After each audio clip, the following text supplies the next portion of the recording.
السلام عليكم ورحمة الله وبركاته، ازيكم يا حبايبي؟ يا رب تكونوا بخير. النهارده هنعمل مع بعض كيك الكراميل أو كيك صوص الكراميل زي ما عاوزين تسموها، هشة وخفيفة وطرية وغرقانة صوص كراميل وترطب على القلب في الحر ده، وطريقتها سهلة وبسيطة جدا، وحقيقي هتعملي بدل المقدار اتنين من كتر ما ولادك هيحبوها، وفوق ده كله كمان اقتصادية، يعني كل مقدارها من عندك من التلاجة، اللي هتشتريه بس هو باكل كريم كراميل، وفي أقل من ربع ساعة هتطلعي أحلى صينية كيك بصوص الكراميل زي ما احنا شايفين كده، هتبهري بيها ولادك. وقبل ما نبدأ الطريقة ننزل بقى على طول نعمل لايك للفيديو، واللي ما اشتركش في القناة يشترك ويفعل زر الجرس على الكل عشان يوصلكم كل جديد من وصفات القناة. هنسمي الله ونصلي على رسول، وهنحضر بقى الخلاط الجميل بتاعنا، يعني مش هتحتاجي أي مضرب كهربائي.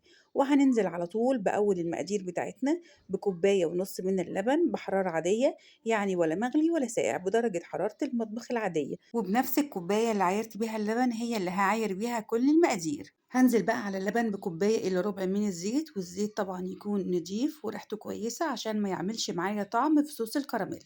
وعليهم كوباية إلا ربع من السكر العادي جدا بتاع المطبخ اللي هو الخشن، مش شرط أبدا تطحنيه. نيجي بقى للحاجة الوحيدة اللي انت هتشتريها من بره، كل المقادير اللي فاتت موجودة عندك في المطبخ، اللي هو باكو الكريم كراميل.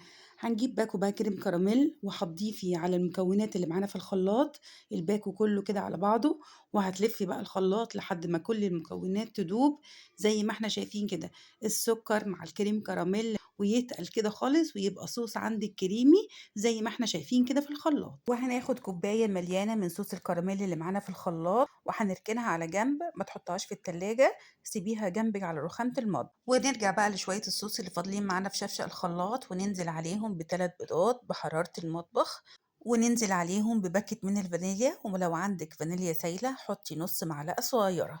وهنضرب بقى الخليط ده كله مع بعضه كويس جدا جدا لحد ما يعمل معاكي قوام فوم وكريمي. ونحضر بقى المكونات الجافة بتاعة الكيك بتاعنا، كوبايتين من الدقيق وعليهم باكو من البودر، ونقلب بقى الخليط ده كله مع بعضه كويس جدا جدا، وننزل عليهم بذرة من الملح عشان تعادل الطعم بتاعنا، وهنقلب بقى كله على بعضه. وهننزل على المكونات الجافة بتاعتنا بالخليط السائل اللي احنا عملناه في الخلاط، وهنجيب بقى المضرب السلك بتاعنا وهنقلب بقى كله على بعضه كده، بس تقلبي بالراحة خالص عشان ما تخرجيش الهواء اللي احنا دخلناه في الخليط السائل في شفشق الخلاط. مقدار الكيك ده يا بنات هيطلع لك كيكة هشة وطرية وخفيفة جدا جدا، يعني ممكن تتاكل كده حتى من غير ما تضيفي لها اي صوص. نكون بقى محضرين اي صينية الموجودة عندك، مستطيلة مربعة مدورة الموجودة عندك، ونكون دهنينها كويس جدا بزيت او بسمنة، وبعد كده بننزل بالخليط بتاعنا ونهبط الصينية بتاعتنا هبدتين كده على الرخامة، ونعمل كده خطوط بالسكينة أو بأي خل عندك عشان نطلع أي فراغات موجودة جوه الكيك. وعلى الفرن على طول يكون مسخن مسبقا لمدة تلت ساعة، هندخل الكيك بتاعنا وما نغيبش عليه عشان احنا مش عايزين الكيك تنشف مننا. ومن جمال وحلاوة الوصفة بتاعتنا النهاردة عملت مقدار كمان عشان أطلع صينية مدورة أو الكحكة زي ما احنا شايفين كده. وقد ايه وصفة كيك الكراميل هتعجبك جدا جدا، لأنها وصفة مميزة بطعم مميز جدا ومش هتبطلي تعمليها، وولادك كمان من جمالها مش هيبطلوا يطلبوها منك، وهتبقى أحلى كتير من أي قطعة جاتوه ممكن تشتريها من بره. طلعنا الصينية من الفرن بعد حوالي ربع ساعة من التسوية، شايفين ما شاء الله طرية وهشة جدا جدا، مش هتتخيلي كمان طراوتها.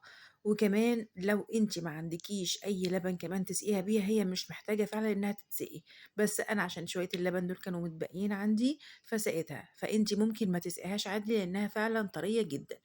وهننزل عليها بصوص الكريم كراميل زي ما احنا شايفين كده، وهنبدأ نساوي وش الصينية وهنوزع كل الصوص على كل الصينية اللي معانا. وهناخد باكت صوص الكراميل الموجود جوه العلبة، يعني مش هتعمليه مخصوص ولا حاجة، انت هتلاقيه موجود في الباكت بتاع الكريم كراميل، وهتاخديه وهتعملي خطوط كده بالعرض زي ما احنا شايفين، وهتسحبيها كده بالخلة وهتعملي بيها شكل جميل جدا هيزين لك وش الصينية.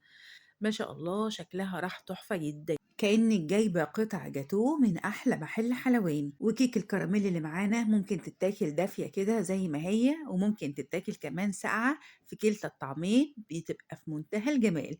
أكيد أكيد هتستطعميها لأنها فعلا بتبقى جوسي وطرية وهشة جدا، حقيقي بتدوب في البق. نيجي بقى للصينية المدورة التانية برضو طلعناها من الفرن وسقيناها بشوية لبن صغيرين خالص. إن كان موجود عندك، مش موجود خلاص انت زي ما هي كده الصينية أو زي ما هي كيكة كده هتقلبيها بقى في طبق كبير، وهنحط صوص الكريم كراميل في كيس صغير أو كيس حلواني الموجود عندك والمتوفر تستعمليه، وانزلي بيه على وش الكيكة كده زي ما احنا شايفين رايح جاي لحد ما تغطي كل الكيكة بتاعتنا. وبعدين هننزل بكيس صوص الكراميل الموجود في الباكت زي ما احنا شايفين كده، هيعمل شكل وطعم ولون للكيك بتاعنا تحفة جدا. وهندخلها بقى في التلاجة الكريم كراميل يتماسك شوية، وبعدين هنطلعها بقى من التلاجة وهنقطعها قطع زي ما انت عايزة تقطعيها. شايفين ما شاء الله طلعنا شكلين من كيك الكريم كراميل في الصينية المستطيلة أو المربعة، وبعد كده عملنا شكل كمان في الصينية المدورة أو الكحكة.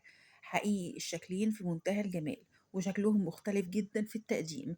حقيقي هتطلعي حاجة تشرفك جدا جدا قدام ضيوفك، ده غير انها كمان هتعجب اولادك ومش هيبطلوا يطلبوها منك. شايفين ما شاء الله بعد ما قطعناها القطعة شكلها ايه؟ شايفين من جوه قلبها الابيض كمان وجوسي وطرية وخفيفة وهشة، وفعلا مش هتصدقي ان انت اللي عاملاها في البيت وطالعة بالجمال والطعامة دي. وغير كمان صوص الكراميل وصوص الكريم كراميل معاها تحفة جدا ومديها طعم ولذاذة ولا أروع. ميزة يا بنات الصينية المدورة أو الكحكة إنك تعملي فيها كيك الكريم كراميل إنك انت هتلاقي صوص الكريم كراميل نازل من على كل الجوانب، يعني هتلاقي القطع متغرقة بصوص الكريم كراميل، مش هتلاقي ولا حتة فيها ما فيهاش الصوص نهائي، فهتلاقي طعمها أحلى وشكلها أشيك كمان. نفس طريقة الكيك دي يا بنات ممكن كمان بدل صوص الكريم كراميل أو صوص الكراميل اللي احنا غطيناها بيه، لو عندك صوص شوكولاتة ممكن برضو تغرقيها بيه، هيبقى برضو طعمه جميل وتحفة. الموجود عندك استخدميه أو استعمليه، وفي كل الحالات هيطلع من ايديكي حلو جدا جدا عشان انت اللي عاملاه. وبكده نبقى خلصنا الفيديو بتاعنا النهاردة وخلصنا الوصفة بتاعتنا النهاردة بكل تكاتها وتركاتها، وصفة كيك الكريم كراميل.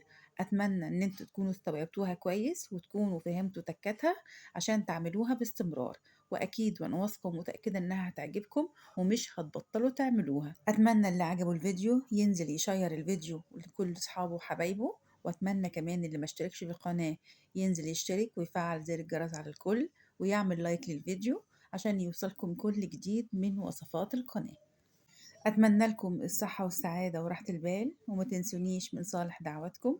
والسلام عليكم ورحمة الله وبركاته.